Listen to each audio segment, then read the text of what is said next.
Los Angeles, California, the entertainment capital of the world. This is the 80s Movie Podcast. I'm your host, Edward Havens. Thank you for listening today. It's 2023, which means we are starting our 5th season.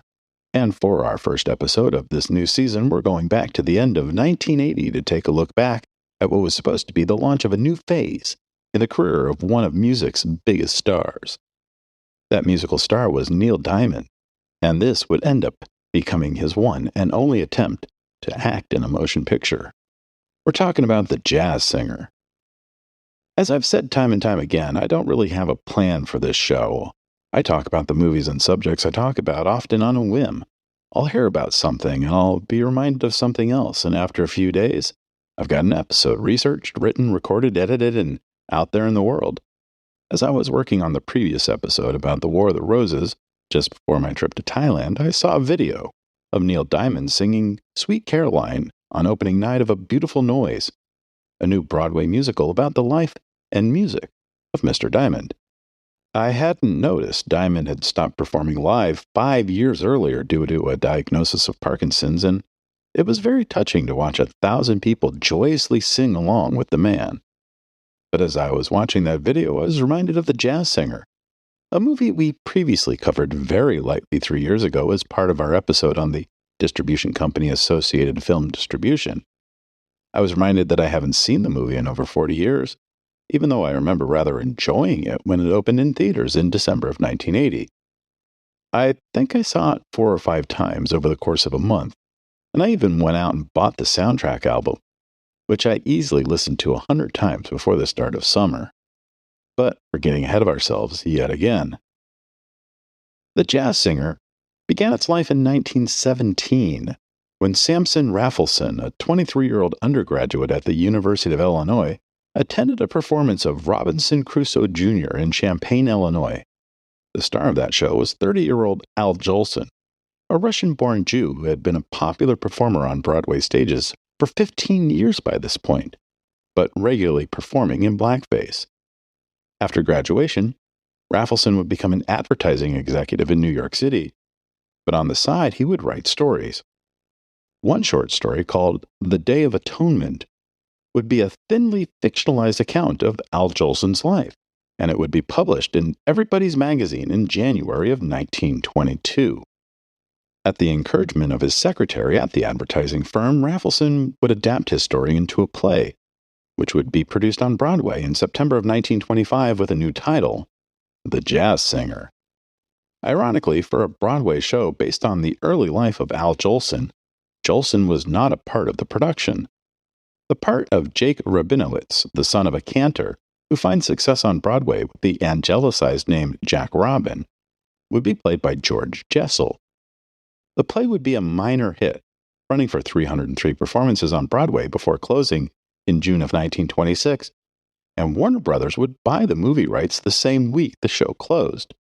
George Jessel would be signed to play his stage role in the movie version, which was scheduled to go into production in May of 1927.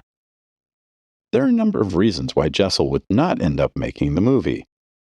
After the success of 2 Warner movies in 1926 using Vitaphone, a sound-on-disc system that could play music synchronized to a motion picture, Warner Brothers reconceived The Jazz Singer as a sound movie, but not just a movie with music synchronized to the images on screen, but a quote-unquote talkie, where, for the first time for a motion picture, actual dialogue and vocal songs would be synchronized to the pictures on screen. When he learned about this development, Jessel demanded more money. The Warner Brothers refused. Then Jessel had some concerns about the solvency of the studio. These would be valid concerns, as Harry Warner, the eldest of the 4 eponymous brothers who ran the studio, had sold nearly $4 million worth of his personal stock to keep the company afloat just a few months earlier. But what ended up driving Jessel away was a major change screenwriter Alfred A. Cohen made when adapting the original story and the play into the screenplay. Instead of leaving the theater and becoming a cantor like his father, as it was written for the stage, the movie would end with Jack Robin performing on Broadway in blackface while his mom cheers him on from one of the box seats. With Jessel off the project, Warner's would naturally turn to Eddie Cantor. Like Al Jolson, Eddie Cantor was a Jew of Russian descent, although, unlike Jolson, he had been born in New York City. Like Jolson, he had been a star on Broadway for years, regularly performing in and writing songs for Lawrence Ziegfeld's annual Follies shows. And, like Jolson, Cantor would regularly appear on stage in blackface. But Cantor, a friend of Jessel's, instead offered to help the studio get Jessel back on the movie. The studio instead went to their third choice, Al Jolson. You know, the guy whose life inspired the darn story to begin with. Many years later, the film historian Robert Carringer would note that in 1927, George Jessel was a vaudeville comedian with one successful play and one modestly successful movie to his credit, while Jolson was one of the biggest stars in America. In fact, when the Vitaphone Company was trying to convince American studios to try their sound-on-disc system for movies, they would hire Jolson in the fall of 1926 for a 10-minute test film. It would be the success of that short film, titled A Plantation Act and featuring Jolson in blackface singing 3 songs, that would convince Warner's to take a chance with the jazz singer as the first quote-unquote talkie film. I'll have a link to the Plantation Act on our website at the80smoviepodcast.com if you're interested in seeing it. Al Jolson signed on to play the title character, inspired by himself, for $75,000 in May of 1927, which is the equivalent to $1.28 million today. Filming would be pushed back to June of 1927, in part because Jolson was still on tour with another show until the end of the month. Warner's would begin production on the film in New York City in late June, starting with second unit shots of the Lower East Side and the Winter Garden on Broadway, shooting as much as they could until Jolson arrived on set on July 11th. Now, while the film has been regularly touted for nearly a century as the first talking motion picture, the truth is there's very little verbal dialogue in the film. The vast majority of dialogue in the movie was still handled with the traditional silent movie use of caption cards, and the very few scenes featuring what would be synchronized dialogue were saved for the end of production due to the complexity of how those scenes would be captured. But the film would be finished shooting in mid-September. The $422,000 movie would have its world premiere at the Warner Brothers Theater in New York City not 3 weeks later on October 6, 1927, where the film would become a sensation. Sadly, none of the Warner brothers would attend the premiere, as Sam Warner, the strongest advocate for Vitaphone at the studio, had died of pneumonia the night before the premiere, and his remaining brother stayed in Los Angeles for the funeral. The reviews were outstanding, and the film would bring in more than $2.5 million in rental fees back to the studio. At the first Academy Awards held in May 1929, to honor the film's release between August 1927 and July 1928, the jazz singer was deemed ineligible for the 2 highest awards, Outstanding Production, now known as Best Picture, and Unique and Artistic Production, which would only be awarded this one time, on the grounds that it would have been unfair to have a sound picture compete against all the other silent films. Ironically, by the time the second Academy Awards were handed out in April 1930, silent films would be practically a thing of the past. The success of The Jazz Singer had been that much of a tectonic shift in the industry. The film would receive 1 Oscar nomination for Alfred Cohen's screenplay adaptation, while the Warner Brothers would be given a special award for producing The Jazz Singer for, quote, the pioneer outstanding talking motion picture which has revolutionized the industry, end quote, as the inscription on the award read. There would be a remake of The Jazz Singer produced in 1952 starring Danny Thomas as a Korean War veteran who thankfully leaves the blackface in the past, and a 1-hour television adaptation of the story in 1959 starring Jerry Lewis. And if that sounds strange to you, Jerry Lewis, at the height of his post-Lewis and Martin success, playing a man torn between his desire to be a successful performer and his shattered relationship with his Cantor father. Well, you can see for yourself if you desire on the page of this episode on our website. It is as strange as it sounds. At this point, we're going to fast forward a number of years in our story. In the 1970s, Neil Diamond became one of the biggest musical stars in America. While he wanted to be a singer, Diamond would get his first big success in music in the 1960s as a songwriter, including writing 2 songs that would become big hits for the Monkees, I'm a Believer, and A Little Bit Me, A Little Bit You. And really quickly, let me throw out this weird coincidence here. Bob Rafelson, the creator of the Monkees, who would go on to produce and or direct such films as Easy Rider and 5 Easy Pieces, was the nephew of Samson Rafelson, the man who wrote the original story, on which the jazz singer is based. Anyway, after finding success as a songwriter, Diamond would become a major singing star with hits like Girl, You'll Be a Woman Soon, Sweet Caroline, and Song Sung Blue. And in another weird coincidence, by 1972, Neil Diamond would be the first performer since Al Jolson to stage a one-man show at the Winter Garden Theater on Broadway. By 1976, Neil Diamond was hosting specials on television, and one person who would see one of Diamond's television specials was a guy named Jerry Leder, an executive at Warner Brothers in charge of foreign feature production. Leder sees something in Diamond that just might be suited for the movies, not unlike Elvis Presley or Barbra Streisand, who in 1976 just happens to be the star of a remake of A Star is Born for Warner Brothers that is cleaning up at the box office and at record stores nationwide. Leder is so convinced Neil Diamond has that X factor, that unquantifiable thing that turns mere mortals into superstars, that Leder quits his job at Warner Brothers to start his own movie production company, wresting the story rights to the jazz singer from Warner Brothers and United Artists, both of whom claim ownership of the story, so that he can make his own version with Diamond as the star. So, naturally, a former Warner Brothers executive wanting to remake one of the most iconic movies in Warner Brothers' library is going to set it up at Warner Brothers, right? Nope. In the fall of 1977, Leder makes a deal with MGM to make the movie.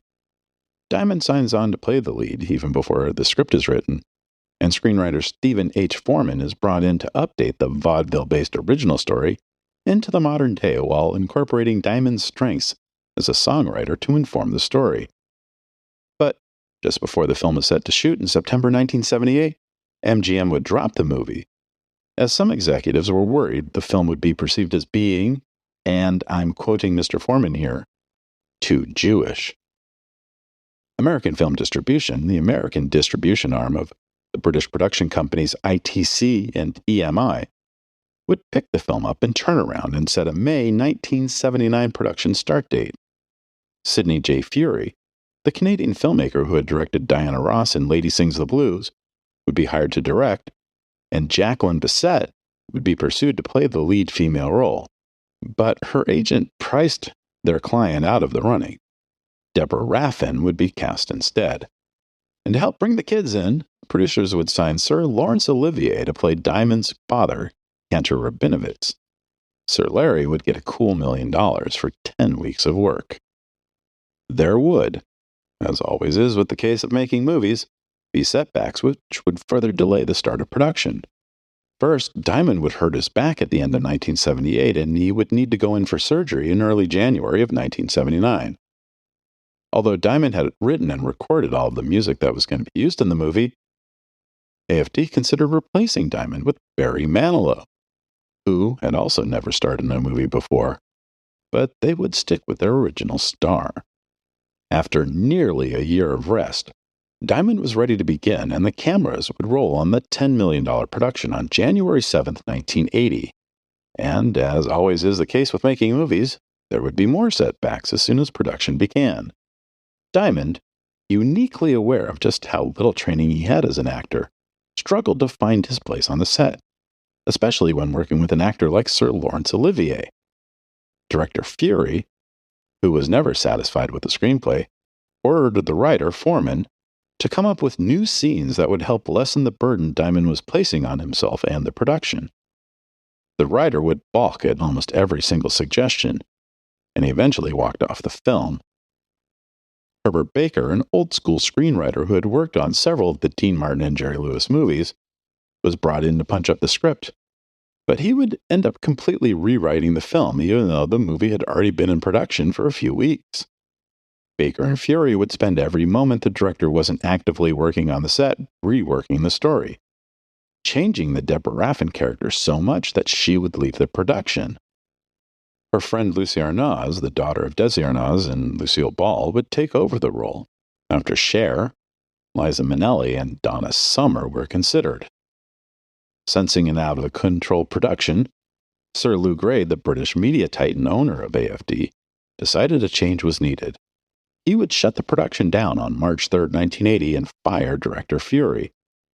While Baker continued to work on the script, Sir Grey would find a new director in Richard Fleischer, the journeyman filmmaker whose credits in the 1950s and 60s included such films as 20,000 Leagues Under the Sea, Compulsion, Fantastic Voyage, and Dr. Dolittle, but had fallen out of favor with most studios after a string of flops.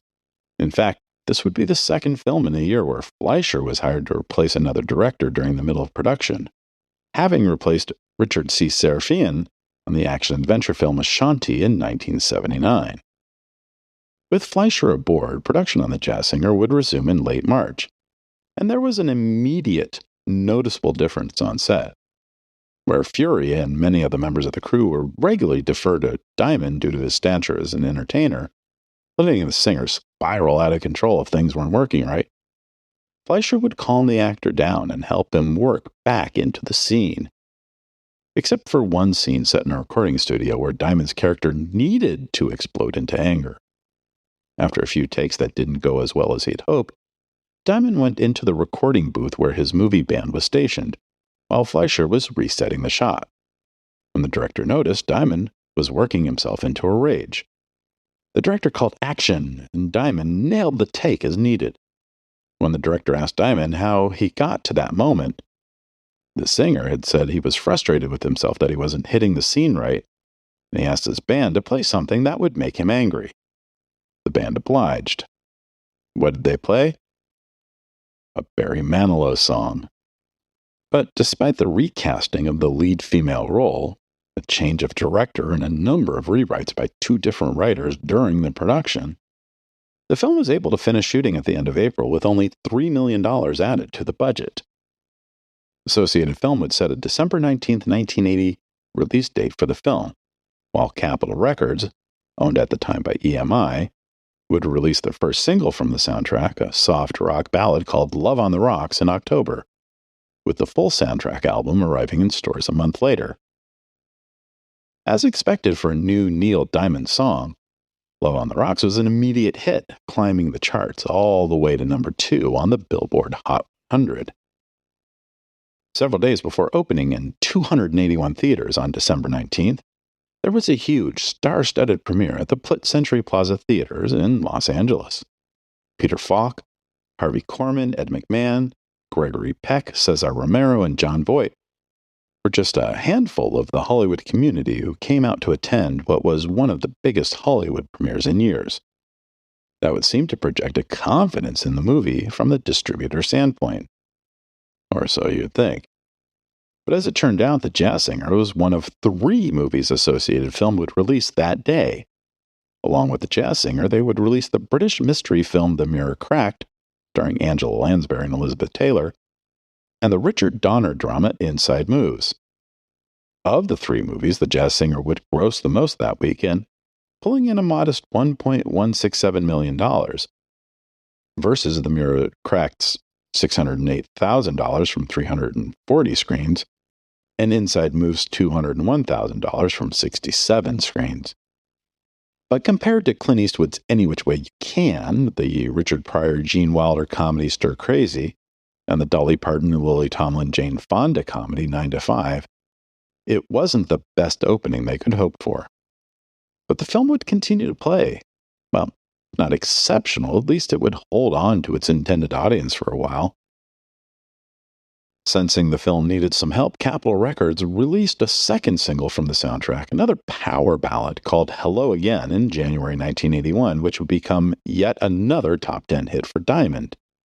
A third single, the pro-immigration power pop song America, would arrive in April 1981 and go to number 8 on the charts, But by then, the film was out of theaters, with a respectable $27.12 million in tickets sold. Contemporary reviews for the film were rather negative, especially towards Diamond as an actor. Roger Ebert noted in his review that there were so many things wrong with the film that the review was threatening to become a list of cinematic atrocities. His buddy Gene Siskel did praise Lucie Arnaz's performance, while pointing out how out of touch the new story was with the immigrant story told in the original film. And many critics would also point out the cringeworthy homage to the original film where Diamond unnecessarily performs in blackface, as well as Olivier's overacting. I recently watched the film for the first time since 1981, and it's not a great movie by any measurable metric. Diamond isn't as bad as an actor as the reviews make him out to be, especially considering he's essentially playing an altered version of himself, a successful pop singer. And Lucie Arnaz is fairly good. The single best performance from the film comes from Caitlin Adams, playing Jess's wife Rivka, who for me is the emotional center of the film. And yes, Olivier really does go all in on the scenery chewing. At times, it's truly painful to watch this great actor just spin out of control. There would be a few awards nominations for the film, including acting nominations for Diamond and Arnaz at the 1981 Golden Globes, and a Grammy nomination for Best Soundtrack Album. But most of the quote-unquote awards would come from the atrocious Golden Raspberry organization, which would name Diamond the worst actor of the year, and Olivier the worst supporting actor, during its first quote-unquote ceremony, which was held in some guy's living room. Ironically, but not surprisingly, while the film would be vaguely profitable for the producers, it would be the soundtrack to the movie that would bring in the lion's share of profits. On top of the 3 hit singles, the soundtrack album would sell more than 5 million copies just in the United States in 1980 and 1981, and would also go platinum in Canada, South Africa, and the United Kingdom. While he would earn less than $500,000 from the film, Diamond's cut of the soundtrack would net him $1 per unit sold, earning him more than 10 times his salary as an actor. And although I fancied myself as a punk and new wave kid at the end of 1980, I bought the soundtrack to the jazz singer, ostensibly as a gift from my mom, who loved Neil Diamond.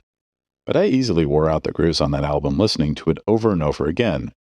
Of the 10 new songs Diamond wrote for the soundtrack, there's a good 2 or 3 additional tracks that weren't released as single, including a short little ragtime-inspired ditty called On the Robert E. Lee. But America is the one song from the soundtrack I'm still drawn to today. It's a weirdly uplifting song with its rhythmic "today" chants at the end of the song that just makes me feel good despite its inherent cheesiness. After the jazz singer, Neil Diamond will only appear as himself in films. Lucie Arnaz would never quite have much of a career after the film, although she would work quite regularly in television during the 80s and 90s, including a short stint as the star of The Lucie Arnaz Show, which lasted all of 6 episodes before it was canceled. Laurence Olivier would continue to play supporting roles in a series of not-so-great motion pictures and television movies and miniseries for several more years until his passing in 1989. And director Richard Fleischer would make several bad movies, including Red Sonja and Million Dollar Mystery, until he retired from filmmaking in 1987.